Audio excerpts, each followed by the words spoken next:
Guys সেদিনকে আমার বোনের জন্য একটা ফোন কিনতে গেছিলাম। ফোন কিনতে গিয়ে যা হলো, দেখতে গেছিলাম আইফোন, কিনলাম অন্য ফোন। সো গাইস ফোনের দোকানের সামনে চলে এলাম। চলো গাইস দোকানের ভেতরে ঢোকা যাক। সো বিভিন্ন ভ্যারাইটিসের বিখ্যাত কুখ্যাত সে আইফোন 17 প্রো ম্যাক্স। ভাবছি গাইস এটা নিয়েই বাড়ি চলে যাই। যেই দিন ইউটিউবে 1 মিলিয়ন সাবস্ক্রাইবার হবে সেই দিন নেবো। তারপরে বোনের জন্য নিয়ে নিলাম এই লাল ফোনটা। না মানে বাক্সটা লাল, ফোনটা ব্ল্যাক। গাইস তোমরা সাবস্ক্রাইব করো, ততক্ষণ আমি এর ছালটা ছাড়াই। তোমরা এর আনবক্সিং ভিডিও এনজয় করো।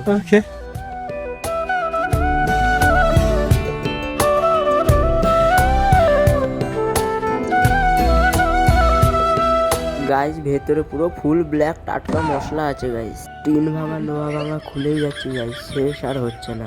গাইস ফোনটা দেখতে এরকম যেরকম তোমরা দেখছো। চলো গাইস ইউটিউবের লোগো অন হয়ে গেছে, মানে ফোনের লোগো। সো গাইস আমরা এখন বাড়ি যেতে থাকি, তোমরা চ্যানেলটাকে সাবস্ক্রাইব করো।